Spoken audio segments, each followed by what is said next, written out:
गुजरात में तबाही मचाने के बाद ताउते तूफान की राजस्थान में एंट्री। तूफान की गति पहले से धीमी। उदयपुर और जोधपुर संभाग में भारी बारिश का अलर्ट। जयपुर, अजमेर, कोटा और भरतपुर में भी होगी तेज बारिश। उदयपुर और जोधपुर संभाग के कई जिलों में भारी बारिश की चेतावनी को देखते हुए एसडीआरएफ की कई टीमें तैनात। डूंगरपुर, बांसवाड़ा में लोगों से घरों से ना निकलने की अपील। गृह मंत्री अमित शाह ने तूफान को लेकर राजस्थान के सीएम अशोक गहलोत से बात की। तैयारियों की जानकारी ली। केंद्र से हर तरह की मदद का भरोसा दिया। पीएम मोदी आज गुजरात और केंद्र शासित दमन और दीव का दौरा करेंगे। तूफान से प्रभावित इलाकों का हवाई सर्वे करेंगे। सुबह 9:30 बजे दिल्ली से भावनगर के लिए रवाना होंगे। भावनगर से हेलीकॉप्टर में सवार होकर गुजरात और दमन दीव में चक्रवाती तूफान से हुए नुकसान को देखेंगे पीएम। इसके बाद अहमदाबाद में सीएम विजय रूपाणी और अधिकारियों के साथ समीक्षा बैठक करेंगे। अरब सागर से उठे चक्रवाती तूफान ताउते ने गुजरात में मचाई बड़ी तबाही। तेज हवाओं के साथ बारिश से हजारों पेड़ उखड़ने और मकान गिरने की खबरें आई। एनडीआरएफ ने कहा संकट गुजर गया। सीएम विजय रूपाणी के मुताबिक तूफान से प्रदेश में 40,000 से ज्यादा पेड़ उखड़े। 16,500 कच्चे मकानों को नुकसान पहुंचा। 2400 से ज्यादा गांव में बिजली ठप रही। हादसे में 7 लोगों की मौत। मुंबई के करीब बार्ज 305 से अब तक 180 क्रू मेंबर्स को सुरक्षित निकाला गया, लेकिन 93 लोग अब भी लापता। ऑयल फील्ड से बहकर समंदर में जाने से डूबा जहाज। मुंबई के पास फंसे दूसरे बार्ज गल्फ कंस्ट्रक्टर से भी सभी 137 क्रू सदस्यों को बचाया गया, लेकिन गुजरात से सटे समंदर में अब भी 3 जहाज फंसे, जिन पर मौजूद 300 से ज्यादा क्रू मेंबर्स के पूरी तरह सुरक्षित होने का दावा। नौसेना के मुताबिक खराब मौसम और समंदर में आई तूफान से रेस्क्यू मिशन पर हो रहा है असर। समंदर में 30 से 35 किलोमीटर प्रति घंटे की रफ्तार से चल रही हैं हवाएं। रेस्क्यू के बाद आईएनएस कोची आज सुबह 11 बजे मुंबई हार्बर पर लौटेगा। ओएनजीसी के बार्ज डूबने के बाद से ही लगातार राहत और मदद कार्य में जुटा रहा। ताउते तूफान की वजह से 3 दिन में 5 राज्यों में 20 से ज्यादा की मौत। गुजरात में 7 की जान गई तो महाराष्ट्र में 6, कर्नाटक में 4, गोवा में 2 और तमिलनाडु में 2 लोगों ने जान गंवाई। ताउते तूफान का दिल्ली, एनसीआर और उत्तर भारत के कुछ हिस्सों में भी असर। आज और कल भारी बारिश की चेतावनी। 50 से 60 किलोमीटर प्रति घंटे की रफ्तार से हवा चलेगी। दिल्ली में कई जगह कल बूंदाबांदी होती रही। ताउते तूफान के असर से मध्य प्रदेश में भी बदला मौसम। भोपाल, जबलपुर समेत कुछ जिलों में तेज बारिश हुई। आज और कल पश्चिमी यूपी और हरियाणा के कई हिस्सों में भी बारिश का अनुमान। मौसम विभाग के मुताबिक कर्नाटक, केरल, महाराष्ट्र, गोवा और गुजरात में बड़ा असर दिखाने के बाद ताउते तूफान कमजोर हुआ। कल के बाद इसका असर खत्म होने लगेगा। रुक कर लेते हैं कुछ और खबरों का, जिसमें बात होगी कोरोना संकट से जुड़ी खबरों की।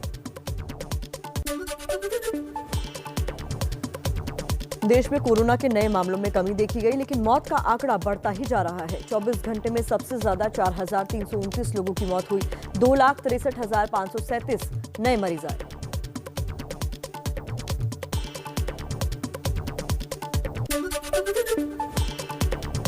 कोरोना पर केंद्र सरकार का बड़ा बयान। कहा, देश में कोरोना से अभी सिर्फ 2% आबादी प्रभावित। 98% आबादी पर संक्रमण का खतरा बरकरार।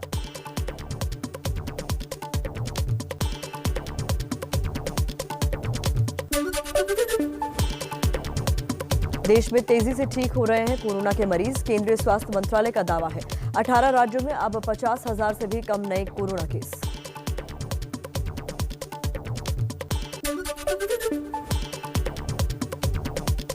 देश में एक दिन में पहली बार 4 लाख से ज्यादा मरीजों के ठीक होने का बना रिकॉर्ड। एक्टिव केस घटकर 33,53,765 हुए। अब तक 18,44,00,000 से ज्यादा लोगों को टीका लगा।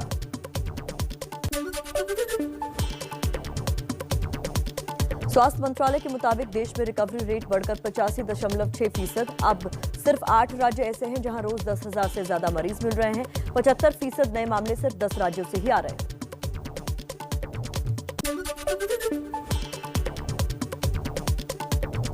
पीएम मोदी ने कोरोना से सबसे ज्यादा प्रभावित 9 राज्यों के 46 डीएम से वर्चुअली संवाद किया। कोरोना कम करने के सुझाव मांगे। कहा, हमारी लड़ाई एक एक जीवन बचाने की।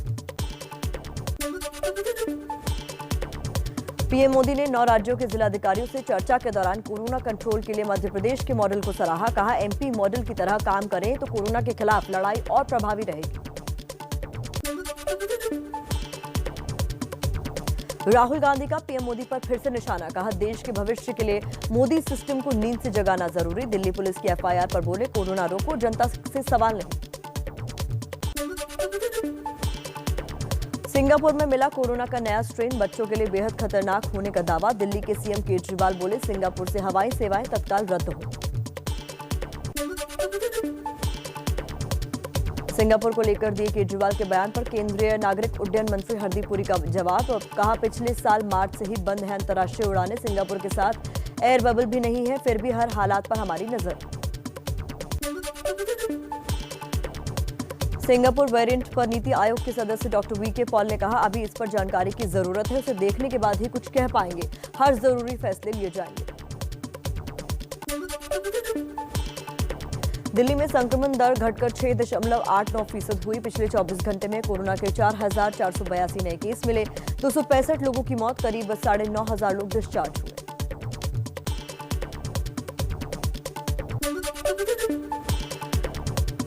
दिल्ली की केजरीवाल सरकार के 4 बड़े ऐलान। कोरोना से मरने वालों के परिवार को 50,000 मुआवजा और हर महीने 2,500 रुपए पेंशन मिलेगी। अनाथ बच्चों को मुफ्त शिक्षा और जरूरतमंदों को बिना कार्ड के राशन मिलेगा। दिल्ली में टीके की किल्लत हो गई है। 18 से 44 साल के लोगों को नहीं लग पा रही है कोवैक्सीन। कोविशील्ड का भी सिर्फ 3 दिन का स्टॉक बाकी है। 45 से ऊपर वालों के लिए दिल्ली को कोवैक्सीन की 62,240 डोज मिली। दिल्ली में अस्पतालों में बेड की अधिकतम राशि तय करने की मांग वाली याचिका पर हाईकोर्ट में आज सुनवाई। ऑक्सीजन कॉन्सेंट्रेटर बिक्री की कीमत मुद्दे पर भी सुनवाई संभव। महाराष्ट्र में तेजी से घट रही है कोरोना संक्रमितों की संख्या। 24 घंटे में 28,438 केस मिले। 679 की मौत, 52,000 से ज्यादा ठीक होकर घर लौटे। मुंबई में कोरोना की दूसरी लहर में पहली बार एक दिन में 1,000 से भी कम मरीज सामने आए। 24 घंटे में 953 नए केस मिले, 44 की मौत। ओडिशा में लॉकडाउन को 1 जून तक बढ़ाया गया। वीकेंड पर सब कुछ बंद रहेगा। शुक्रवार शाम 6 बजे से सोमवार सुबह 5 बजे तक कड़ी पाबंदियां लागू रहेंगी। तेलंगाना में लॉकडाउन को 31 मई तक बढ़ाया गया। सुबह 6 बजे से 10 बजे तक रहेगी छूट। तेलंगाना में रोज करीब 4,000 नए कोरोना मरीज सामने आ रहे हैं। यूपी में कम होते कोरोना मामलों के बीच शादी समारोह के नियम बदले। अब शादी समारोह और आयोजनों में सिर्फ 25 लोगों को ही शामिल होने की इजाजत है। यूपी की राजधानी लखनऊ में बढ़ रहा है ब्लैक फंगस का कहर। केजीएमयू में ब्लैक फंगस के 34 मरीज भर्ती, जिनमें से 4 मरीजों की मौत हुई। यूपी सरकार में मंत्री विजय कश्यप का कोरोना से निधन। गुरुग्राम के मेदांता अस्पताल में भर्ती थे। पीएम मोदी और सीएम योगी ने निधन पर शोक व्यक्त किया। पंजाब के सीएम कैप्टन अमरिंदर सिंह का ऐलान। कोरोना को हराने वाले और 100% टीकाकरण करने वाले गांवों को देंगे 10 लाख रुपए का विशेष अनुदान।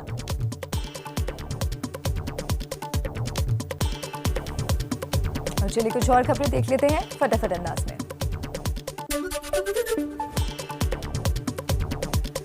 पंजाब का केंद्र पर फिर वैक्सीन को लेकर आरोप। पंजाब के स्वास्थ्य मंत्री बलबीर सिंह सिद्धू बोले, रोज 3 लाख वैक्सीन की जरूरत, लेकिन मिल रही है केवल 40,000। सीरम इंस्टीट्यूट के सीईओ अदार पूनावाला का बयान। 2 से 3 महीने में पूरी आबादी का टीकाकरण संभव नहीं। पूरी दुनिया को टीका लगने में 2 से 3 साल लगेंगे। लोगों की कीमत पर वैक्सीन निर्यात नहीं किया जा सकता। पीएम केयर्स फंड के वेंटिलेटर्स पर सवालों के बीच इसे बनाने वाले सरकारी उपक्रम बीईएल का बयान। कहा, जो वेंटिलेटर बनाए वो खराब नहीं, अस्पतालों ने ही निर्देशों का सही से पालन नहीं किया। टूलकिट मामले ने फिर तूल पकड़ा। बीजेपी के आरोप पर कांग्रेस ने दिल्ली के तुगलक रोड थाने में शिकायत दर्ज कराई। जेपी नड्डा, स्मृति ईरानी, बीएल संतोष और संबित पात्रा के खिलाफ एफआईआर की मांग। कोर्ट जाने तक की चेतावनी दी। टूल किट को लेकर केंद्रीय मंत्री रविशंकर प्रसाद ने कांग्रेस पर लगाए बड़े आरोप। कहा, मुश्किल वक्त में जब देश को एक होने की जरूरत, तब कांग्रेस भ्रम फैलाने में जुटी।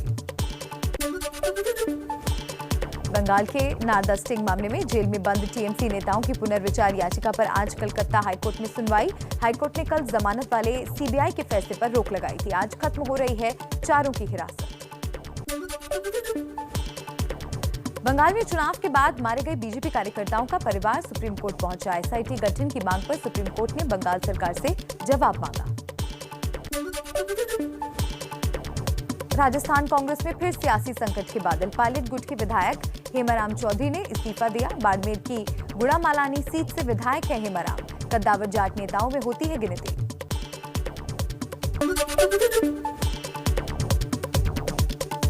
ओलंपिक पदक विजेता पहलवान सुशील कुमार को दिल्ली की रोहिणी कोर्ट से झटका। जूनियर पहलवान की हत्या के मामले में गिरफ्तारी से बचने के लिए सुशील की ओर से दायर अग्रिम जमानत याचिका खारिज की गई। भगौड़े कारोबारी विजय माल्या को लंदन कोर्ट से एक और झटका। लंदन कोर्ट ने भारत में माल्या की संपत्ति पर लगाया सिक्योरिटी कवर हटा दिया। भारतीय बैंक अब माल्या से वसूल सकेंगे अपना कर्ज।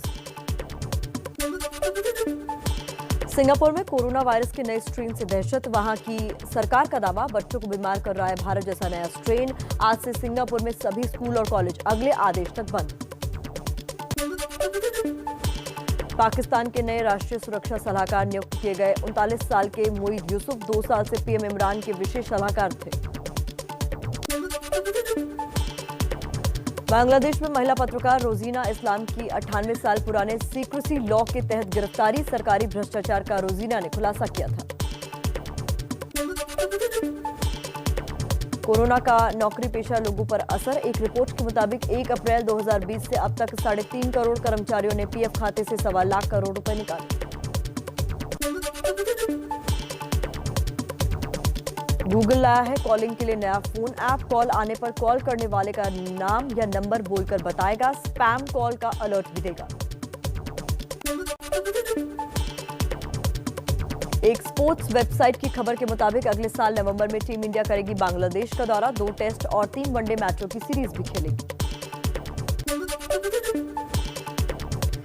एबी डिविलियर्स की इंटरनेशनल क्रिकेट में वापसी की अटकलों पर पूरी तरह लगा विराम। आईसीसी के मुताबिक क्रिकेट साउथ अफ्रीका साफ कर चुका है कि संन्यास के बाद मैदान पर वापसी के लिए बोर्ड डिविलियर्स को मौका नहीं देगा। 15 टी20 मैचों के लिए वेस्टइंडीज टीम का ऐलान। क्रिस गेल के साथ ऑलराउंडर आंद्रे रसल और शिमरोन की वापसी। दक्षिण अफ्रीका, ऑस्ट्रेलिया और पाकिस्तान के खिलाफ होनी है घरेलू टी20 सीरीज। सोशल मीडिया पर आज रिलीज होगा मनोज बाजपेयी की web series the family man 2 का ट्रेलर। अमेजॉन प्राइम पर 4 जून से देखने को मिलेगी सीरीज।